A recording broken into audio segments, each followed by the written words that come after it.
Flashbacks.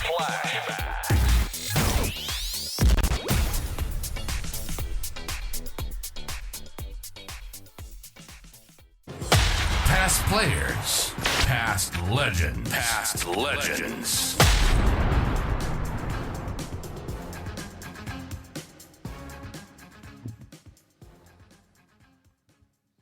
We welcome aboard the great man Brett Zorzi.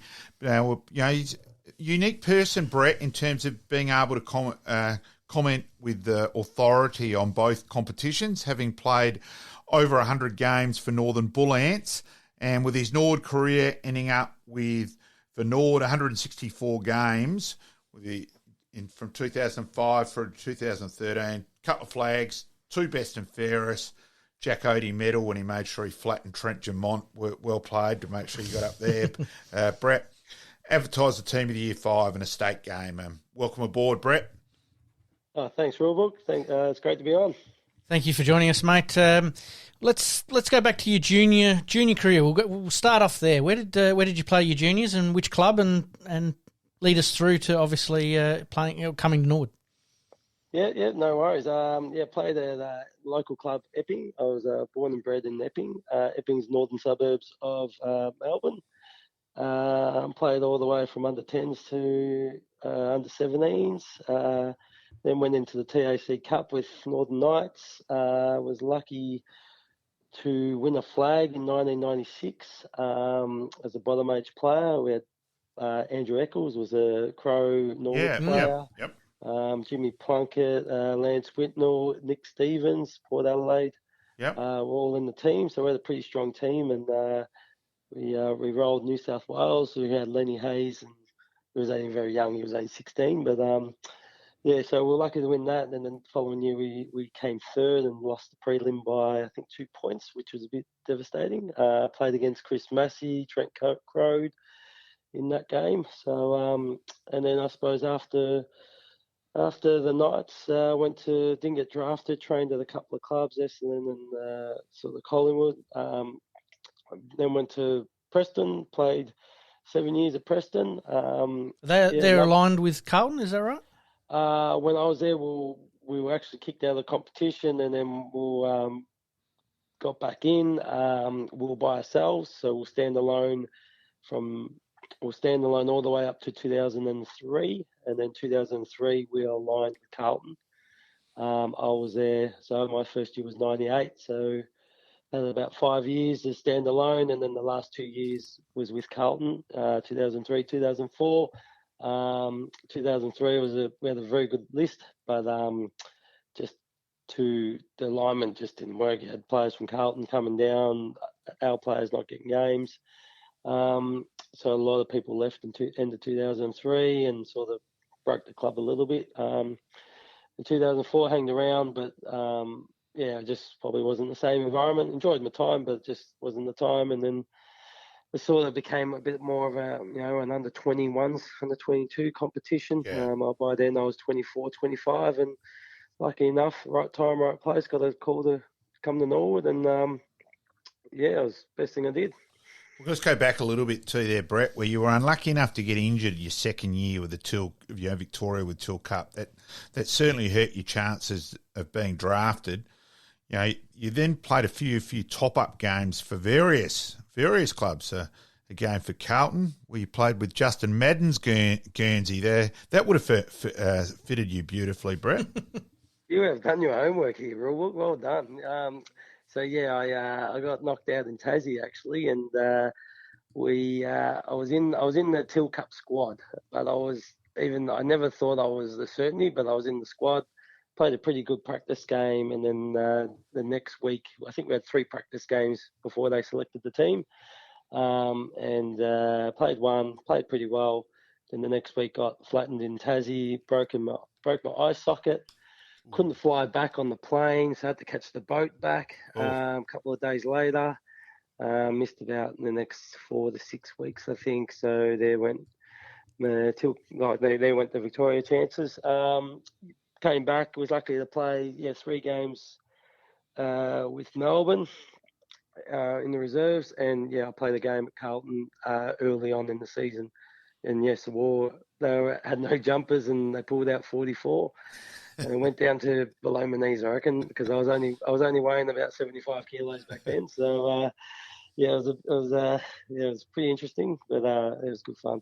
And you had a game for Melbourne, sitting on the pine, starting with the Melbourne, and who did you end up having to sit next to there? Yeah, well, mate, you were very good. So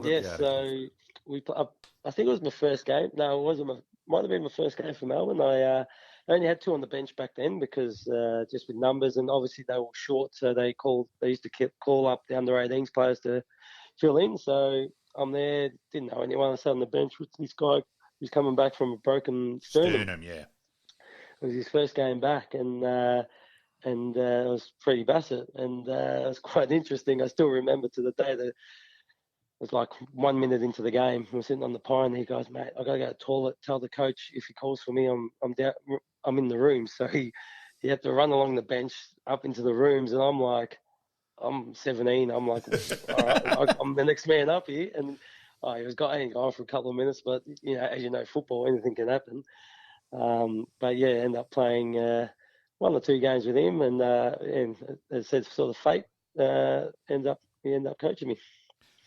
You played in the Victorian VFL side too, as a pacey wingman too, Zorz.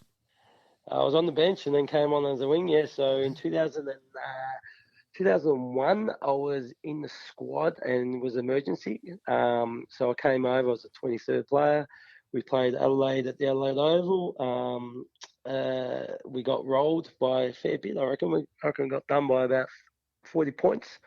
I can remember the Richardson brothers playing because there was 2 of them, and they were just too strong. And then we actually played you guys again at Adelaide Oval in 2002. Yeah, that's right. So, and I made the team for that. I was started on the bench, came on about 15 minutes into the second quarter onto the wing, and actually played pretty well. I used to tell the coaches, "Hey, I'm a wingman," but kept on getting stuck at full back. And yes. We actually we had a pretty good team. We had like a lot of people came over to SA. Then we had like Passador, Jeremy Clayton, Dip Pasquale, that's right. myself. There was probably a couple others as well who were in that team. And we ended up winning by 8-9 goals in the end. Passador was a good forward. He could seriously play. I rated him. Yeah. It was once again. He was probably in that same age. He was I think he was a little bit younger than me, but not too much. He was probably in that 23 bracket, 22 bracket, or maybe back then maybe 20. But then you get to that stage where metropolitan footy's pretty strong in Victoria. So it's either you go back to metropolitan footy, or if you're lucky enough to get invited to SANFL, you snaffle that up pretty quickly. So just on that, we'll go into how you got to Norwood. Who approached you and how did that all come about? Yep, so I played with a guy called Andrew Hill at Bullants. We got him, he's from Tassie. We got him over, he only played 1 year with us, I think 2000. Played well, got drafted to Collingwood after that year. Sort of didn't lose contact with him, but as you know, sort of 1 year turned into 2 years. I hadn't heard from Hilly for a while, and then we trained together. We trained together at Carlton because when we aligned in 2003 with Carlton. So I did a pre-season with Carlton, and Hilly was invited as well. So we sort of reconnected there, and then he went to Tassie and played for North Launceston with Macca. Correct, North Launceston with Macca, and then Macca got him over. I might have my years wrong, but anyway, Macca was the one that got Hilly over, and then Hilly told Walkie to get me over, and Walkie and Staz came, and Walkie, Staz, Andrew Dick, and John Neat came and watched me play a game, and it was 10 degrees, teaming down sideways. I think the score was 3-2, I think. So I don't know how much recruiting they did, but they said we saw you play and you want to come over. So obviously you would have known about Gary McIntosh, but the opportunity to play with him would have been too good an opportunity to pass up. Yeah, so for Norwood, like I only really knew the name Macintosh and Aish, and I think most of that knowledge probably come from the Legends games. They might have played a game and all that, and they were talking about how good these players were, that they never came over and played. So I knew a little bit about them, but I didn't know too much, to be honest, about the history of the club. But I knew Macca was, with the beard. Everyone knew who Macca was. He had the beard. He's the crazy guy. I told my mates I'm going to go and play for Norwood. Macca's the coach. They're like, you're going to be doing tackling drills every night. It's going to be pretty hard and all this stuff. And I actually signed, and Macca unfortunately didn't get reinstated. Yes. So I actually signed and didn't really know who the coach was. But as I said, it didn't really bother me about that. I was just more happy for the opportunity, because for myself, I was in a bit of a, not no man's land, but I could have stayed at Preston. I was captain, but all my mates had sort of left. It was a bit of a strange feeling, I suppose. I felt like a top-up player, to be honest. A lot of my mates were playing bush footy, which was appealing, but I sort of wasn't really ready for that. So, as I said, I was happy to go to SANFL, and then I really wanted Macca to be coach, because I thought that would be fantastic. But I was a little bit disappointed that they didn't reinstate him. But and everyone I speak to reckon he was superb. It was just the club was just in a really big hole at that time. 2003, 2004, 2005 probably wasn't the greatest period for Norwood off field, to be honest. No social club, lockdown. You know what I mean? It was a pretty tough times. Yeah. I think Macca was just in the wrong spot at the wrong time. I reckon if he coached earlier or later, he would have been a gun. Well, that's what a lot of the players tell me. And then easily the highlight of your first couple of years was the elimination final win where Tex lit Adelaide Oval up against and Gags dominated against Port as well in the midfield. But that was a fantastic day. Yeah, so going back a bit, I was pretty successful. Like, always played finals as a junior, and then 1998 was my first year of senior footy, and we played finals at Preston. And then from 1998 to 2008, I never played finals. So I had a 10-year stretch of not playing finals. So then, 2007. Then when 2008 rolled over and we made the final, it was a pretty big occasion. Not only the first final for myself for a long time. It was Norwood Port, Adelaide Oval. It was a big day, and we're very lucky that we had Tex. He definitely turned it on, didn't he? We turned it on. We very much relied on him back in those days. I think he enjoyed his footy because we gave him a fair bit of supply, and he always seemed to kick a bag for us. He kicked 7 that day, and that was actually pretty good. That was actually a good game to watch as well. Like the ball was zimming around both ways. Yep.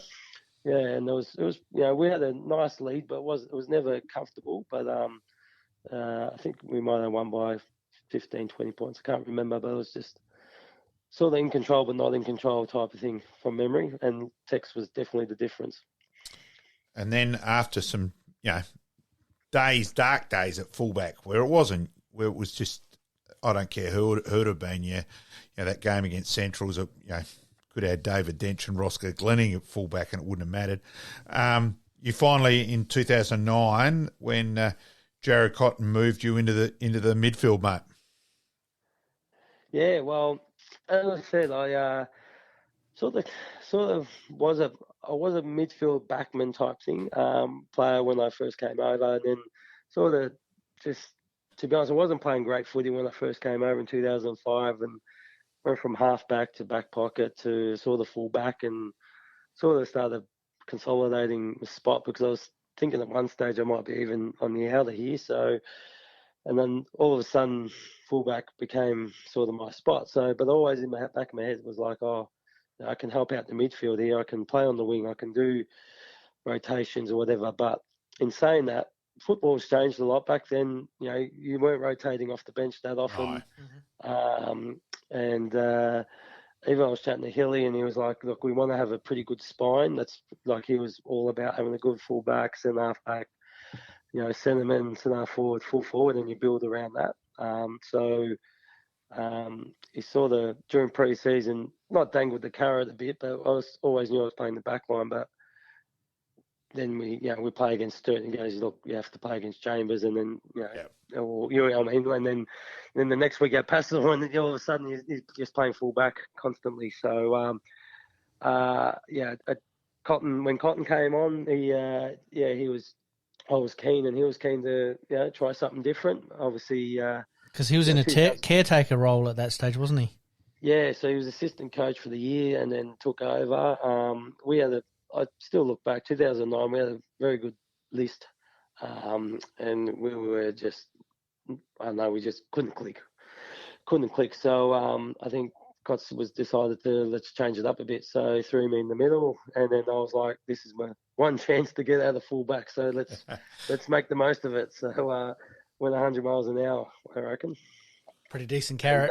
And then when Freddie came, I'm like, all right, I'm either gonna get the flick because I was 31 then, I think. I'm like, I could get the flick here. I could be back at fullback. Who knows what could happen? But he sort of said, look, it's your position till and see how you go. And then 2010 was probably one of my better years, or probably my best years, to be honest.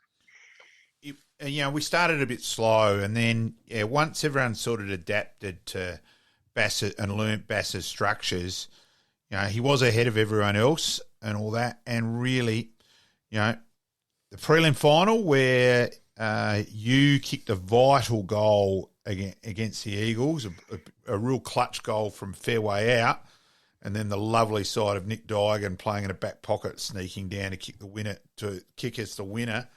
And then the grand final, we had no luck with Simon Phillips and Weathers hitting the goalpost.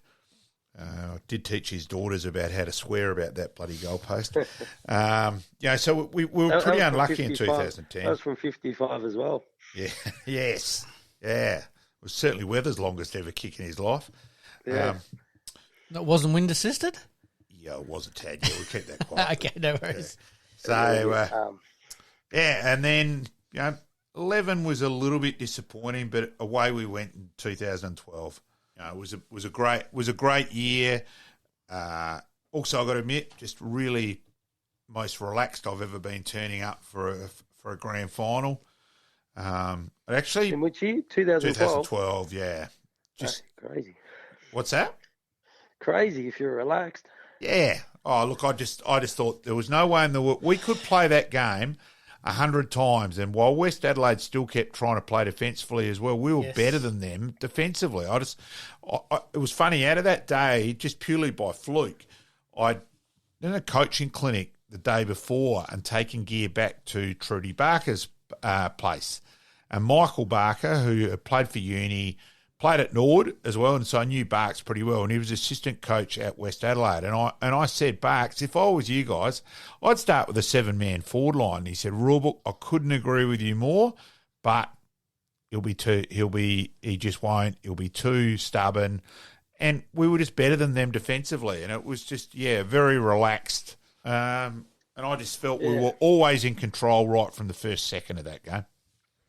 Yeah, well, going back like 2010, we took a while to get going, and then we won 8 in a row. We lost to Sturt, and then we won 8 in a row, and then we lost the Bays at the end, and then so they yo-yoed the finals. We had a good team. I just think we were a little bit unlucky in the grand final, but that's how grand finals go. We gave it a good shot. And we probably just didn't believe that we were probably good enough. I agree with that. Probably just didn't have that self-confidence. Looking back now, whereas in 2011, like that's probably the one that hurts the most. Even though we lost the grand final in 10, 2011 hurts because we actually had a pretty good team. We just didn't. Once again, we copped a lot of injuries as well. Bryce Campbell did his knee in the final. I think from game to game we had like probably 5 changes each game. We were dropping like flies, but still we bet Woodville by 10 goals, lost to Centrals, lost to Woodville by 10 goals, and then they won the granny by 1 point, I think. So it was a real strange one. But 2012. yeah, we were the best team, and we had a good. We weren't cocky, but we had a good confidence. We only lost 2 games for the year, and one of those games was North Adelaide, where Georgia got tripped 50 Yes, metres that's out right. from goal. Yeah. And the other one, we're beating Westies all game up until about 10 minutes in the fourth quarter. They just kept pegging us back. But I think we were like, 20 points up at quarter time, 10 points up at half time, 5 points up at 3/4 time, and then they just sort of just got hold of us a little bit, and we lost by, I don't know, 15 points. But and I reckon that was games we lost. So we had a good confidence going in, but I wasn't as confident as you. I can tell you that. You just knew that the game would be. The press was saying it's going to be a boring game, and I remember because I was captain that day. I was like, well, yes. Sydney and West Coast were playing ripping finals at series then, and they were only scoring 10 goals a game. So I was like, it's going to be like that. It's going to be goals a premium, but it's going to be red hot contest. So when Jericho kicked those goals, I got a little bit more relaxed, and that was more of a relief, I suppose, that we finally did it. And didn't your voice hold up? That was what I was going to say. The West End ceremony. I've got a YouTube video here that I've looked over today, and you're in fine form, mate. Still don't know how to delete off YouTube. I'm trying to work on that. But yeah, it was a big year. Like we lost Kieran McGuinness early on. Yes. Poured it.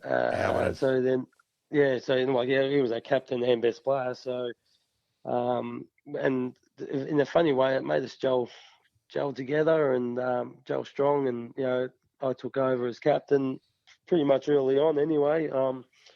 So I think it all came to the end around that brewery. I just didn't have no sleep. I was yelling all through the game because, as I said, I was just wanted to get that premiership because a lot of hard work had been done in the last 15 years with ups and downs in the club, and we were expected to win, and sometimes they're the hard ones to win because you are expected to win. So maybe overdid it a little bit on Monday night, and paid the consequences for on Tuesday. We don't begrudge you that, mate, at all. I do think back to that.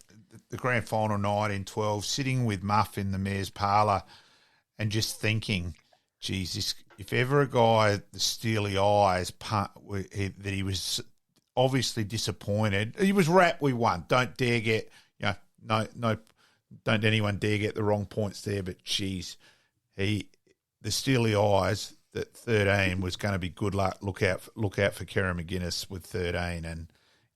And come 13, we go through the year really well, and fascinated with you where it looked like you'd hurt your knee, and it looked like down in the rooms that could be it. And tell us then what was quite incredible, really, what happened with your knee that day, Brett.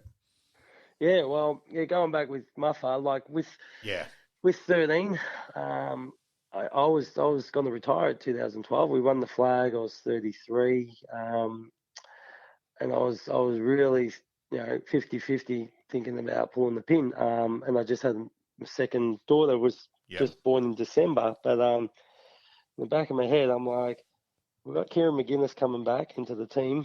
We've just come off a flag. I think Darren Pfeiffer was coming back just to play with some mates.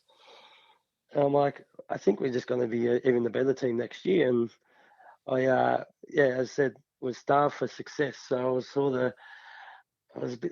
of just wanted to play another year. So which I'm glad I did because, as I said, we were a better team in 2013, even though we lost 3 games that year.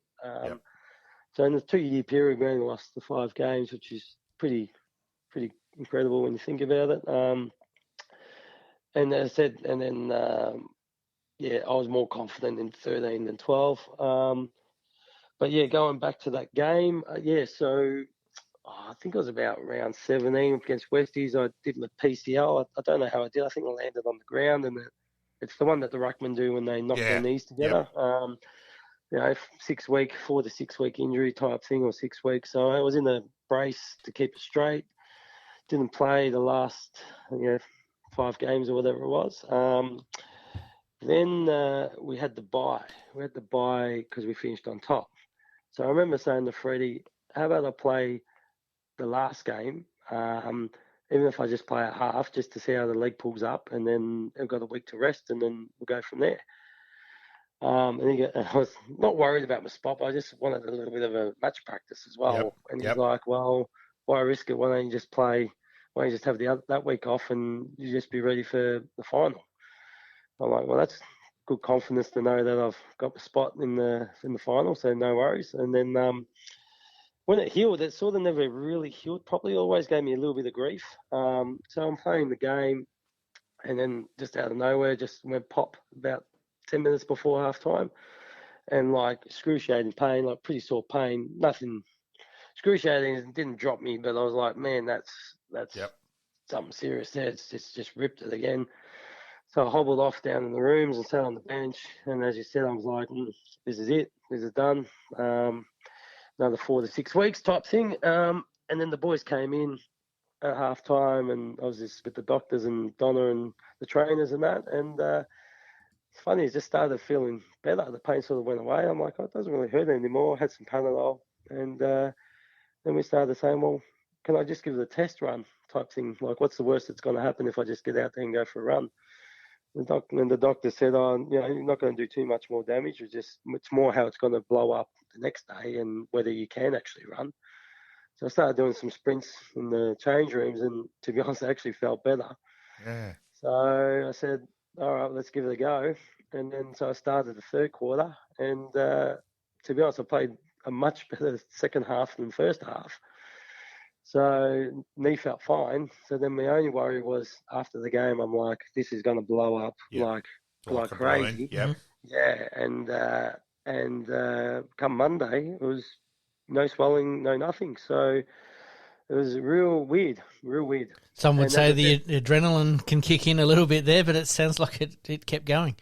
Yeah, and as I said, and it never swelled up, and I didn't train that week just for precaution, but then trained the next week, and she was right to go. So it was almost like I needed it to re-break or re-snap or whatever it was to make it feel better, and haven't had an issue with it since. So yeah, it was a weird one, but I was just worried a bit of match practice and a bit of form, but I was on the bike, swimming quite a lot, and I was on the pretty. It's amazing because you always say I'm going to try to lose some weight for footy, but it's always hard to lose it. But when you know you're on top of the ladder and you've got a final coming up, it's amazing how dedicated you can be. Yeah. So moving then forward to the grand final, obviously you were keen to win another one. Oh yeah, of course. Everyone is, but sometimes you've won one. The goal is to go back to back, and obviously you made a point of it and came out to play. That's for sure. I'll make a point there where Brett, you really came out to play. The big one, North were getting back in the game. The third quarter was slightly, nearly right in the middle of the ground, slightly the golf course end, and just a fight, a loose possession ball to compete. Brett competed against 3 Roosters and forced the ball up, and it was just a vital stage of the game. And geez, this guy's come out to play, and the desperation. You set the example. You came through. You made sure you flattened Trent Dumont, get him out of the way for the voting of the Jack 80 medal before half time. But in all seriousness, you went out in style, mate. Yeah, well, as I said, my knee felt great, so I felt pretty good going into the game. And what we're going back with the hunger, we had like not a pack, but we knew Muffa we wanted to win for Muffa. There was Matty Fuller was the other one who didn't play in 2012, and he was in. So that we had a lot of reasons and ammunition, like we need to win for these guys. And the belief was amazing. Even like you think or you hope you can win, and when you think of the Centrals teams, a lot of the times they weren't in winning positions, but then they just believed that they could win, and the belief took over almost. And it was a bit like us. We just believed that. I believed that we were a better team in 13, and I actually believed that we were going to win that game.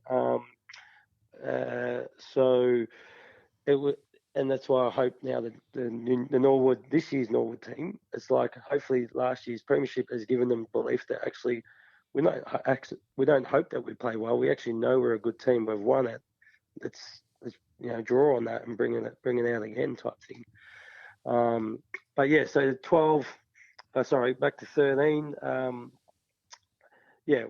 We have a lot of people that we wanted to win flags for. North were coming pretty hard at us. They were actually all over us in the third quarter. They actually missed a few chances themselves. We, as you said, had a nice little buffer, but it was getting a bit tense. But we were coming home with the breeze. But it was a bit closer than what we would have liked. But we kicked away in the last quarter, and in the end won pretty easily in the end. But it wasn't that easy, I can tell you that. And the Jack Erdy medal was cherry on top?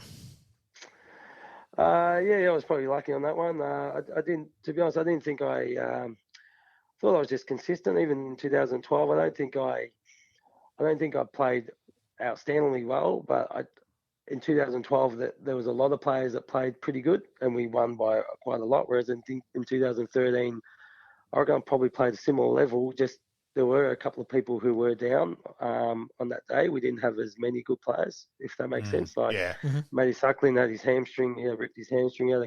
Matty Thomas was getting tagged.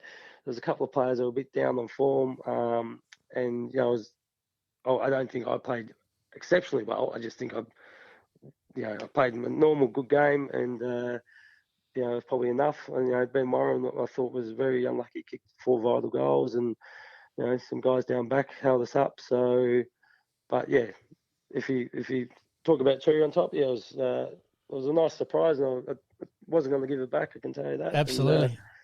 It was just nice to have, I suppose. So who was driving standards at that stage at the Norwood Footy Club? Obviously, Bass was there. Any players that stand out? Of course. Drove a lot of standards?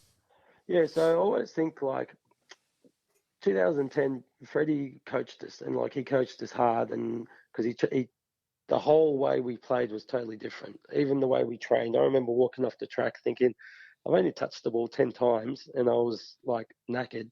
And we trained for about an hour and 10 minutes, hour and a half. But it was all defensive strategies, where you're going to be, setups, and all that.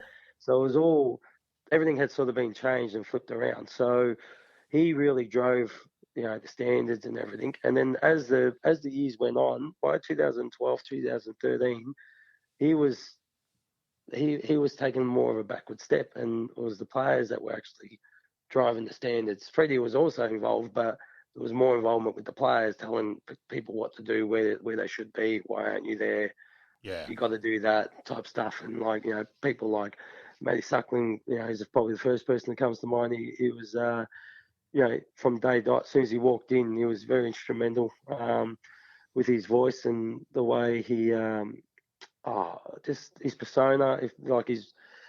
I actually used to stop and reflect myself, going, I'm the experienced one here. I probably should be a little bit more like himself. Why aren't I driving these standards like him? So, it made me reflect on myself. He had a pretty authoritative personality, and then Gags was obviously the other one as well. Gags with Muff, with the other couple there. As I said, we had our older heads, like probably myself, Gags, Muff, Benny Warren.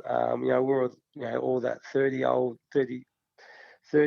years old sort of ones, and then we had sort of like the next group, which was like your Jace Bode, Suckers, Giorgio, Ben Jeffries, Tim Webber, all that group. So we sort of had the older heads, but I would say that Suckers and Bode were very vocal. It was more Gags, myself, Muffa had to tell them, hey, cool the jets a bit, or maybe steer them in the right way, because they probably sometimes, I'm not saying overstepped the line, but they definitely, were boisterous in their ways.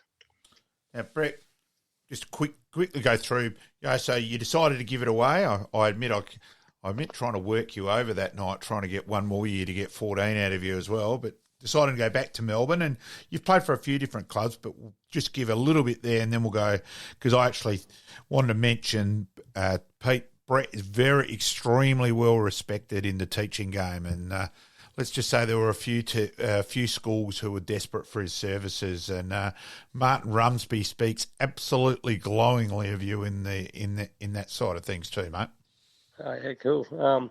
As I said, I was lucky probably to play 13. Probably would have loved to have played 14, but it was just timing. Had to go home, going back to Melbourne with the family.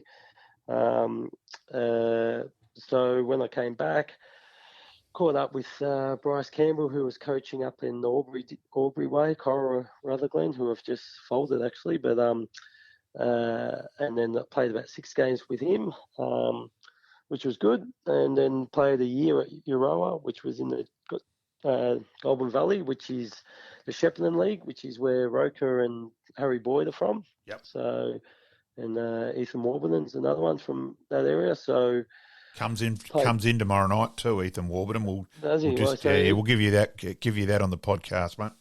Oh, that's all right. Well, he's my wife's cousin. Yeah. So they're very, very interesting to see how he goes. He's been unlucky last year with his shoulder. He's actually shown a bit of promise. So hopefully he gets a good run at it this year. So played up in the Shepparton League, but just travel was probably a bit hard with the 2 young kids, and then played in just Montmorency in the local league. And then I got to about 38, and I was still playing. I'm like, it's probably time to give it away, I think. The sort of penny drops, like, what am I doing out here? Getting frustrated. You can't commit as much as what you want to. And, I used to really enjoy training and that side of things. And I loved my time at local footy, but it was definitely different. So I was just like, probably time to go. Give the youngsters a bit of a go. So the big question that all our listeners are probably waiting to hear, VFL v SANFL, which comp would you recommend as the better? Well, like the VFL, I always thought was like an under 21s comp. It is a good competition, but there's no support, there's no crowds, there's no atmosphere. My club, the Bull Ants, we don't have a gym. There's just a change room. That's it. Like local clubs would have better facilities than us, which is a shame because it's it services quite a large region of kids coming through, but it's just not quite there, and it's just dropped. It's not in the VFA back in the 80s. It was quite big, but it's just dropped away. So the SANFL, clearly the best. Like if I got 2 sons, I'll be definitely telling them to play SANFL. The crowds, the facilities, the history. It's fantastic. Ethan, I remember chatting to Ethan Warburton, and he was thinking about going to Werribee or Norwood. Well, not thinking. He had the training invite at both clubs, and I was like, Werribee's a good club, don't get me wrong, but you can't go wrong at Redlegs, or any SANFL club really. To be honest, they're all, when you think about them, they're all got great rooms, great facilities, and it's good learning environment to play footy. To be honest, and that was when I actually met you. You introduced me to Ethan that night. Actually, was you when you were back? Robert. Yes. Blah blah blah. So. Definitely SANFL. My only hope is that people keep supporting SANFL. I just hope the governing body understand the importance, even the government, because I've seen the VFL. It's a shadow of itself, and you just don't want the SANFL to go down that way. You can see it creep going like that. There's less exposure in the paper, and there's this and that. Even being called local footy, I think that's a bit of a disgrace. It's our footy. I mean, there's 125 years or something of SANFL footy. It's not local. It's genuine footy. Tribal. Yeah, it's tribal. It's nearly 150 years, actually, Brett. 150. To call it local, to be honest, is a Disservice. Disservice to it. And as I said, we've got to probably do more to get it back in the limelight. Not just you guys, but the whole state. You know what I mean? Because once it's a great product, and you want to make sure that it continues. And I'll say Brett's always been fantastic with supporters. Vesta, just always a great bloke. Mark Robinson, as the team manager, you always make time for everyone and held in huge respect. As I've said earlier, that Kieran McGuinness, Ross Dillon and Brett Zorzi are my three most influential recruits from interstate in my 40-plus years of barracking for Norwood. So I really can't speak any more highly of Brett as a person. Great footballer, better bloke is my thoughts well and truly. Absolutely. So thank you very much, Rulebook. Yeah, but as I said, you got we've got a reunion coming up in 10 years in Anzac Day. So Robbo and I were actually talking about that earlier tonight, wondering when it was. Yeah. Yep. So it's Anzac Day. We've got about 15 to 20 of us coming over. But as I said, like if you don't want to lose this competition, or else the next 10-year reunion might not be there. You know what I mean? Or might be somewhere else. And all of a sudden, the competition's faded away, or it's dwindled to a shadow of itself. So, but yeah, we're looking forward to it. We're actually we're hopefully meeting up with Joe Tripodi, the president, who's struggling a little bit, but he was, in my time at Norwood, the two most influential people were probably Nathan Bassett and Joe Tripodi, the coach and the president. There was a massive change when those two both came to the club, and they definitely steered us in the turned us around. They didn't steer us in the right direction. They actually picked us up and, put us back on the podium, to be honest. Absolutely. All right, we'll get you out of here on this one, mate. What are you up to these days? Yeah, so I'm teaching PE at the moment in northern suburbs of Melbourne. Teaching, got 4 kids, two young boys, 2 old girls, 2 young boys. 12, 10, almost 2, and just 4 months. So, don't have much spare time at the moment. Lucky to get over for the reunion. But, no, it's all good. But, yeah, just pretty much teaching and parenting at the moment. And you said the young fellas are playing a bit of footy? Beg pardon? You said the young fellas are playing a little bit of footy? No, they're a bit young yet, but I said when they're older. When they're older, yep. Yeah, I'll definitely be steering them. If they've got a bit of talent, I was trying to say, I'll definitely be steering them to SANFL rather than VFL. We'll see what happens.